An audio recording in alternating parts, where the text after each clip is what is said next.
പിതാവിന്റെയും പുത്രന്റെയും പരിശുദ്ധാത്മാവിന്റെയും നാമത്തിൽ ആമേൻ. കർത്താവേ, നിന്റെ ഉന്നതമായ നാമത്തിന് സ്തോത്രം ചെയ്യും. കർത്താവേ, നിന്റെ വിശുദ്ധ പൗരോഹിത്യത്തെ മഹത്വപ്പെടുത്തണമേ. കർത്താവേ, സഭയിലുള്ള സാന്നിധ്യം പ്രകടമാക്കണമേ. 40 വർഷം ഞാൻ അർപ്പിച്ച കൃപാന്റെ യുഗതിയാണ്. കൃപാസ്ഥാനത്താറെ ജീവനോടെ പ്രത്യക്ഷപ്പെട്ട മാതാവിന്റെ മാധ്യസ്ഥ ഇന്ന് ഉത്തരവാദിത്തങ്ങളിലേക്ക് പോകുന്ന എല്ലാവരെയും ഞാൻ ഈശ്വര നാമത്തെ ആസ്വദിക്കുന്നു. ജോലി, വീട്, വിവാഹം, ബാങ്ക്, പരീക്ഷ, പഠനം, ഇൻ്റർവ്യൂ, സ്ഥലമെടുപ്പ്, സ്ഥലം അളപ്പ്, വീട് വെക്കൽ, അപേക്ഷ കൊടുക്കൽ, ഇങ്ങനെ ആശുപത്രി പോക്ക്, ടെസ്റ്റ്, അതുപോലെ തന്നെ ബയോപ്സി, ഇങ്ങനെ എന്തെല്ലാം കാര്യങ്ങൾക്ക് വേണ്ടി നിൻ്റെ ദൈവപദത്തിൽ നീ പോകുന്നുവോ, come with you wherever you go. നീ എവിടെ പോയാലും നിൻ്റെ കൂടെ ഞാൻ ഉണ്ടായിരിക്കും. നല്ല കർത്താവിൻ്റെ വാഗ്ദാന പ്രകാരം സഞ്ചാരി മാതാവ് സമയത്തിൻ്റെ അധികാരി നിൻ്റെ കൂടെ വരികയും നിൻ്റെ ഉദ്ദേശ ലക്ഷ്യങ്ങളെ ആശീർവദിക്കുകയും നീ അറിയാത്ത അവിചാരിതമായ അപകടങ്ങൾ, ആകസ്മിക സങ്കടങ്ങളിൽ നിന്ന് കർത്താവ് നിൻ്റെ യാത്രയുടെ ലക്ഷ്യത്തെ സംരക്ഷിക്കട്ടെ. പിതാവും പുത്രനും പരിശുദ്ധാത്മാവുമായ സർവ്വേശ്വര എന്നേക്കും. ആമേൻ. അമ്മേ പരിശുദ്ധ അമ്മേ, അമ്മേ പരിശുദ്ധ ദൈവമാതാവേ, കൃപാസനത്തിലൂടെ ഞങ്ങളുടെ ദേശത്തിനും അമ്മ മധ്യസ്ഥം തേടി തന്ന എല്ലാ അനുഗ്രഹങ്ങൾക്കും കൃപകൾക്കും ഞങ്ങളിപ്പോൾ ഹൃദയം നിറഞ്ഞ നന്ദി പറയുന്നു. അമ്മേ പരിശുദ്ധമ്മേ, ദൈവമാതാവേ, 2004 ഡിസംബർ 7 ഉച്ചകഴിഞ്ഞ് 2:30 കൃപാസനത്തിൽ സംഭവിച്ച അമ്മയുടെ പ്രത്യക്ഷപ്പെടലിനെ കുറിച്ച് തിരുസഭയ്ക്ക് സമർപ്പിച്ചിരിക്കുന്ന പഠനരേഖകളുടെ മേൽ സഭാത്മകമായ പഠനം ആരംഭിക്കുവാൻ ഞങ്ങൾ പ്രാർത്ഥിക്കുന്നു. അമ്മേ പരിശുദ്ധമേ, ഭൂസ്വർലോകങ്ങളുടെ രാജ്ഞിയായ അങ്ങേയ്ക്ക് ഭൗമസംരക്ഷണത്തിനായി പ്രപഞ്ചപ്രകൃതിയെ തന്നെ തിരുസഭ പ്രതിഷ്ഠിക്കുവാൻ ഈ പ്രത്യക്ഷീകരണം വഴി ഇടയാക്കണമേ. പരിശുദ്ധമേ, ജപമാല മാതാവേ, സകല കൃപാസനം പ്രാർത്ഥനയോടും ചേർത്ത് ഞങ്ങളിപ്പോൾ പ്രാർത്ഥിക്കുന്ന ഈ കുടുംബത്തിന്റെ പ്രത്യേക നിയോഗം പറ മക്കളെ.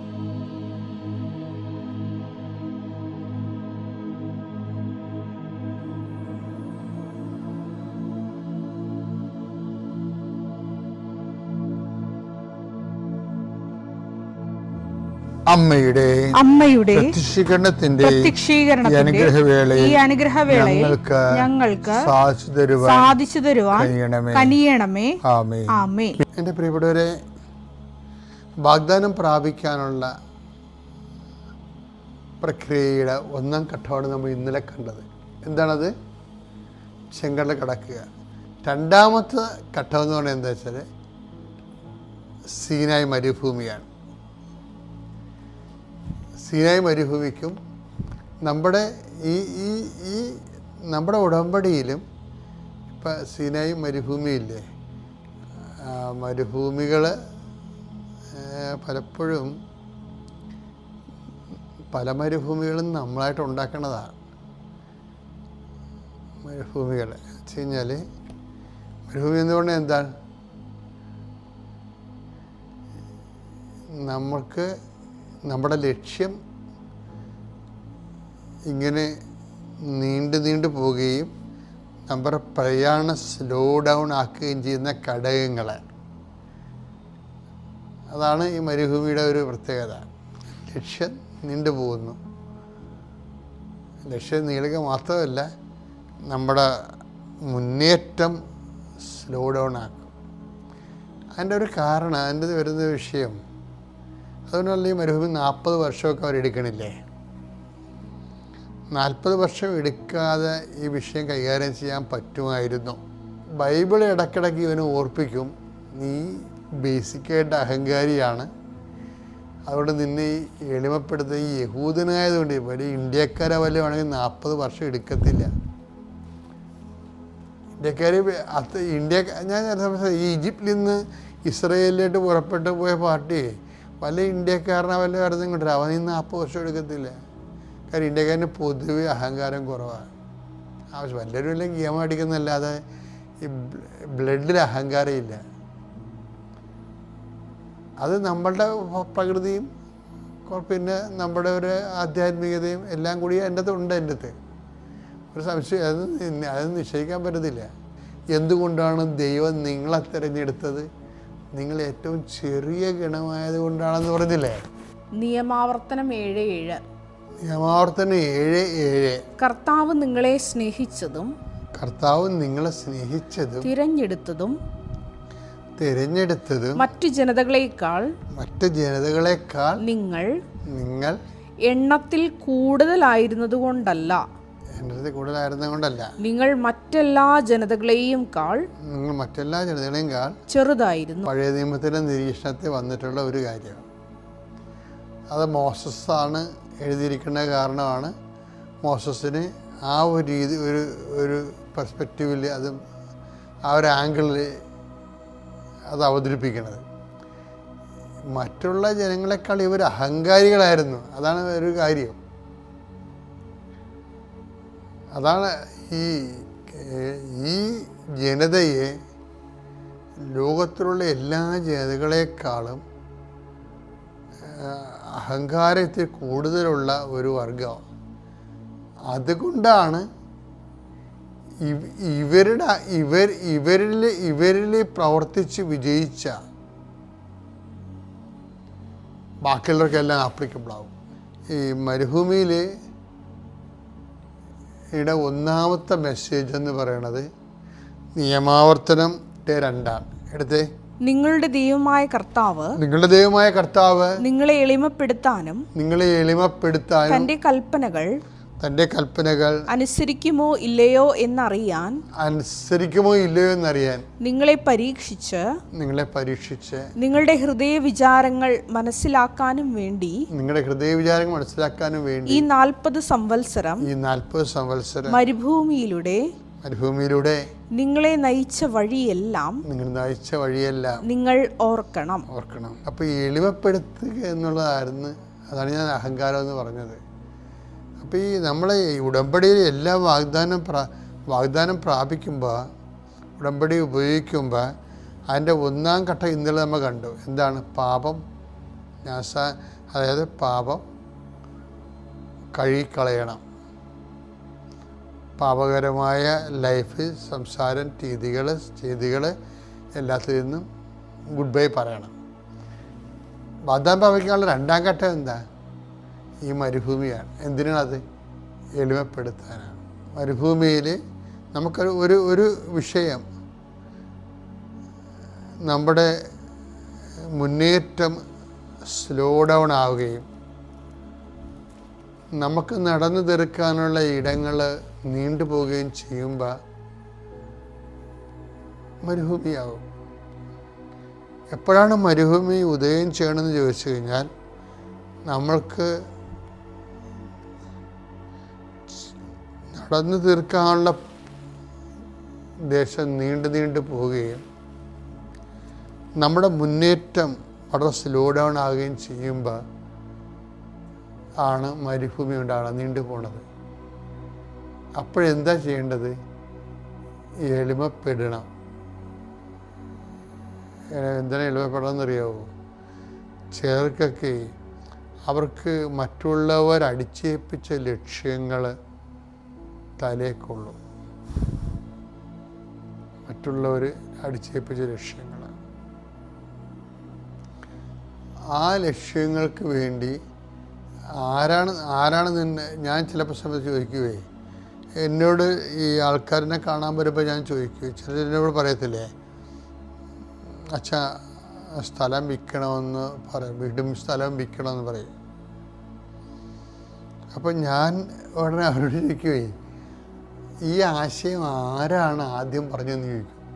അത് ഞാൻ തന്നെയാണ് പറഞ്ഞത്.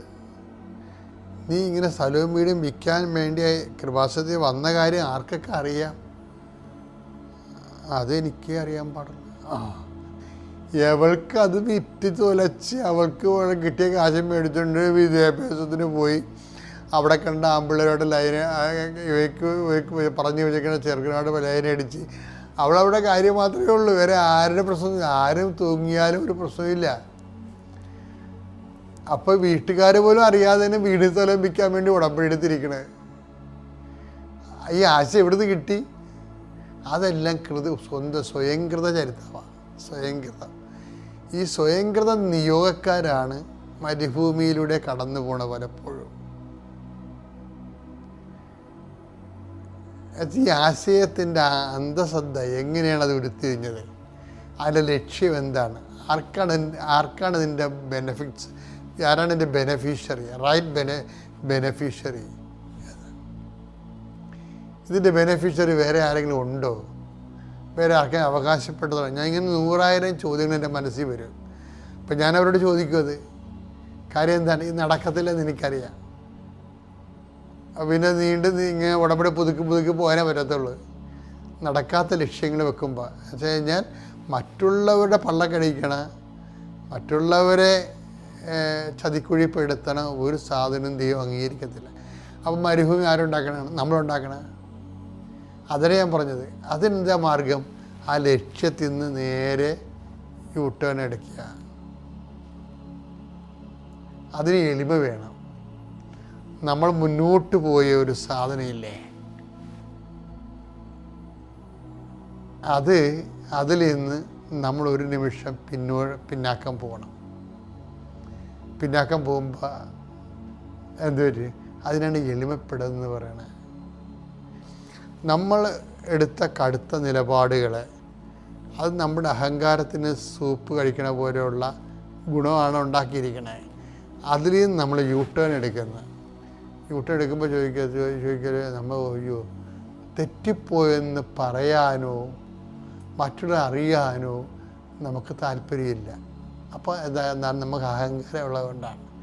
പക്ഷേ സമ്മതിച്ചുകൊണ്ട് നമ്മൾ പിന്നോട്ട് മാറിയ അതിനെ എളിമപ്പെടുന്നു പറയും. മരുഭൂമിയിലൂടെ ആ മരുഭൂമി നീണ്ടുപോകുമ്പോൾ ഓർക്കണം, ലക്ഷ്യം ചേഞ്ച് ചെയ്യണം നല്ലതായിരിക്കും. പിതാവിൻ്റെയും പുത്രൻ്റെയും പരിശുദ്ധാത്മാവിൻ്റെയും വിശ്വാസ പ്രമാണം.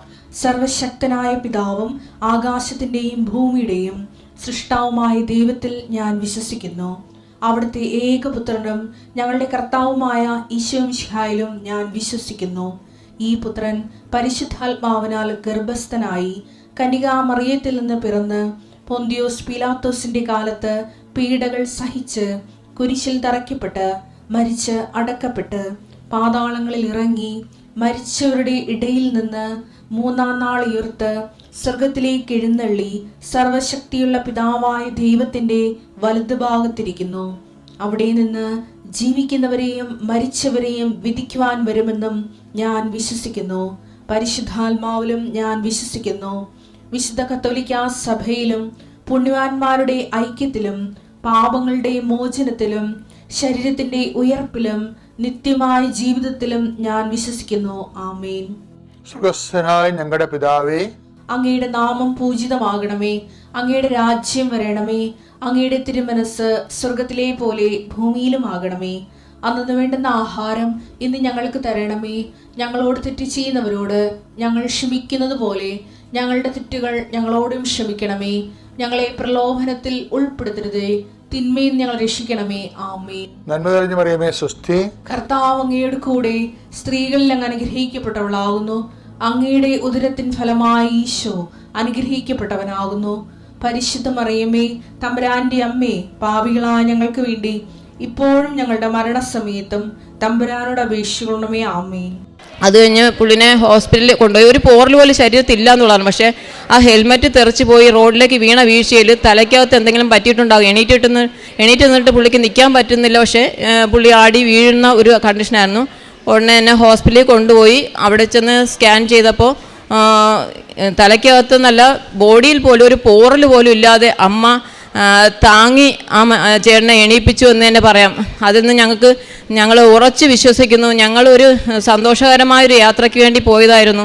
ഈ സമയത്ത് ഈ ചേട്ടന് എന്തെങ്കിലും സംഭവിച്ചിരുന്നെങ്കിൽ ഞങ്ങൾക്ക് ഒരിക്കലും ആ സന്തോഷത്തോടുകൂടി അവിടേക്ക് പോകുവാനോ അവിടെ നിന്ന് തിരിച്ചു വരുവാനോ, അതേപോലെ തന്നെ പോലീസ് അവിടെ വന്നിരുന്നെങ്കിൽ ആ പേപ്പറുകളൊക്കെ എഴുതുകയും ഞങ്ങൾക്ക് അതിൻ്റെ പുറകെ പോകുവാനും ഒക്കെ വേണ്ടി വരുമായിരുന്നു. അപ്പോൾ ഞങ്ങളതിൽ നിന്നെല്ലാം ഉറച്ച് വിശ്വസിക്കുന്നത് ഞങ്ങളെ അമ്മ കൂടെ ഉണ്ടായിരുന്നു. അമ്മ ഞങ്ങളെ കൈപിടിച്ച ആക്സിഡൻറ്റിൽ നിന്ന് ഞങ്ങളെ താങ്ങി എണീപ്പിച്ചു എന്ന് തന്നെ പറയാം.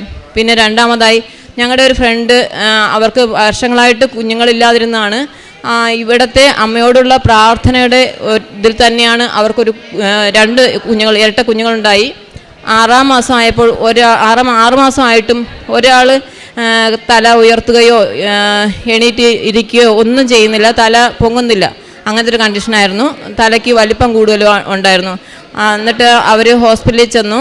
അവിടെ ചെന്ന് ഡോക്ടറെ കാണിച്ചപ്പോൾ ഡോക്ടർ പറഞ്ഞു തലയ്ക്ക് നല്ല വലിപ്പമാണ്, ഇത് കുഞ്ഞിന് തലയ്ക്കകത്ത് നല്ല കാര്യമായിട്ടുള്ള പ്രശ്നമുണ്ട് എന്ന് പറഞ്ഞിട്ട് അവന് ജനറ്റിക് ടെസ്റ്റിനും MRI ഒക്കെ ചെയ്യാനായിട്ട് അയച്ചു. അപ്പോൾ ഡോക്ടർ പറഞ്ഞു ഇതിനകത്ത് കുഴപ്പമുണ്ടെങ്കിൽ ജീവിതകാലം മുഴുവനും കുഞ്ഞിന് മരുന്ന് കഴിക്കേണ്ട ഒരു അവസ്ഥയാണ് കണ്ടിട്ട് എന്ന് പറഞ്ഞു.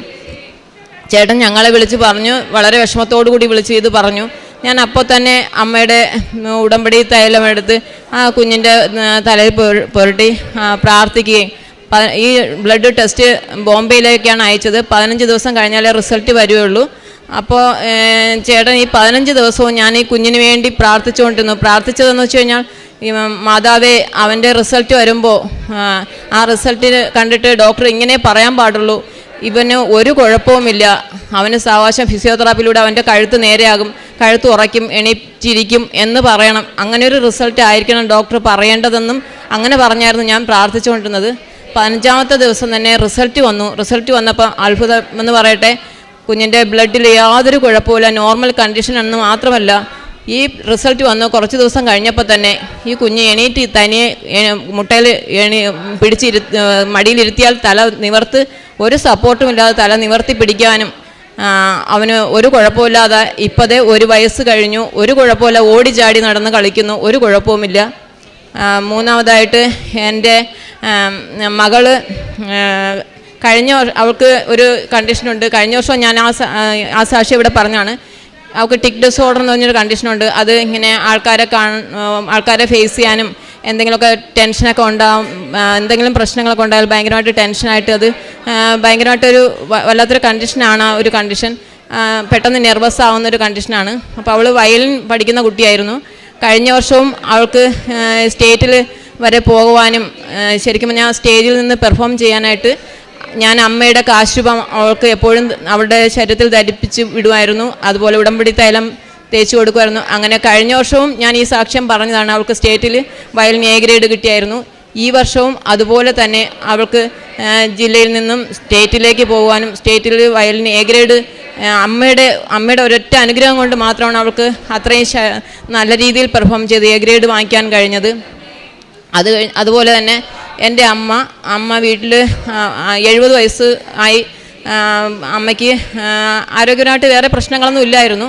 ഒരു ദിവസം ഞങ്ങൾ അവിടെ ഇല്ല, ഞാനും ഹസ്ബൻഡും ഇല്ലായിരുന്നു, മോള് മാത്രമേ ഉണ്ടായിരുന്നുള്ളൂ, മോളും അമ്മയും മാത്രമേ വീട്ടിലുണ്ടായിരുന്നുള്ളൂ. പക്ഷേ എൻ്റെ മോളെ സംബന്ധിച്ച് ഈ ഒരു കണ്ടീഷൻ ഉള്ളത് കൊണ്ട് അവൾക്ക് എന്തെങ്കിലും ചെറിയ കാര്യം കണ്ടാൽ മതി പെട്ടെന്ന് ടെൻഷനാവുകയും പിന്നെ ഒന്നും ചെയ്യാൻ പറ്റാത്തൊരു ആ ഒരു മൈൻഡിന് വളരെ പ്രശ്നം ഉണ്ടാകുന്നൊരു കണ്ടീഷനാണ്. അന്ന് ഇതുപോലെ ഞങ്ങൾ പോയ സമയത്ത് അമ്മ ബാത്റൂമിലേക്ക് കയറുന്ന സമയത്ത് പെട്ടെന്ന് പ്രഷർ കൂടി കണ്ണിൽ ഇരുട്ട് കയറി വീണു എന്ന് പറഞ്ഞു കഴിഞ്ഞാൽ അത് വല്ലാത്തൊരു വീഴ്ചയായിരുന്നു. ഭയങ്കര ഒച്ച കേട്ടു എന്ന് പറഞ്ഞു മോള്. ഓടിച്ചു നോക്കുമ്പോൾ അമ്മ ബാക്കിലേക്ക് തലയടിച്ച് ക്ലോസറ്റിൻ്റെ ഇടയിൽ കിടക്കുക. ശരിക്കും പറഞ്ഞാൽ അവക്കടെ കണ്ടീഷൻ വെച്ച് നോക്കുകയാണെങ്കിൽ അവൾ ആ സമയത്ത് ഒച്ചത്തിൽ നിലവിളിക്കുകയോ അലറുകയോ ഒക്കെ ചെയ്ത് പോകേണ്ട ഒരു സാഹചര്യമായിരുന്നു. പക്ഷേ ഇവൾ നോക്കുമ്പോൾ തലയിൽ നിന്ന് ബ്ലഡ് ഒഴുകുന്നുണ്ട്. പെട്ടെന്ന് തന്നെ കൊച്ച് തോർത്തെടുത്ത് തലയിൽ മുറുക്കി കെട്ടി. അത് കഴിഞ്ഞ് അമ്മയുടെ ഉടമ്പടി തൈലവും ഉപ്പും അമ്മയുടെ ദേഹത്ത് പുരട്ടുകയും നാക്കിൽ പുരട്ടി കൊടുക്കുകയും ചെയ്തു. അത് കഴിഞ്ഞ് ആംബുലൻസ് വിളിച്ചു. അത് കഴിഞ്ഞ് ഞങ്ങളെയും വിളിച്ചു. അവൾ ചെയ്യേണ്ടതായിട്ടുള്ള ഫസ്റ്റ് എയ്ഡുകളെല്ലാം തന്നെ ചെയ്തു. ഞങ്ങൾ വരുമ്പോൾ അവളെ കൊണ്ട് തനിയെ അമ്മയെ പുറത്തേക്ക് എടുക്കാൻ പറ്റാത്തത് കാരണം കൊണ്ട് മാത്രം അവളിങ്ങനെ പ്രാർത്ഥിച്ചുകൊണ്ട് അമ്മയുടെ അടുത്ത് നിൽക്കുകയാണ്. അപ്പോൾ ഞങ്ങൾ വന്ന് എടുത്തപ്പോൾ അമ്മയ്ക്ക് ബോധമൊന്നുമില്ല, ഭയങ്കരമായിട്ട് വൊമിറ്റ് ചെയ്യണുണ്ട്. തല ഒന്ന് നിവർത്തിയപ്പോൾ തന്നെ ഭയങ്കരമായിട്ട് വൊമിറ്റ് ചെയ്യണുണ്ട്. ഞങ്ങൾ അടുത്ത് ഹോസ്പിറ്റലിൽ കൊണ്ടുപോയി. അവിടെ കൊണ്ടുവന്നപ്പോൾ ഡോക്ടർ നോക്കിയിട്ട് പറഞ്ഞു നല്ലതായിട്ട് വൊമിറ്റ് ചെയ്യണുണ്ട്, അതിനർത്ഥം തലയ്ക്കകത്ത് നല്ല രീതിയിൽ എന്തെങ്കിലും പ്രശ്നം ഉണ്ടാവും, നിങ്ങൾ വേറെ ഏതെങ്കിലും ഹോസ്പിറ്റലിലേക്ക് കൊണ്ടുപോയിക്കോളാൻ പറഞ്ഞു.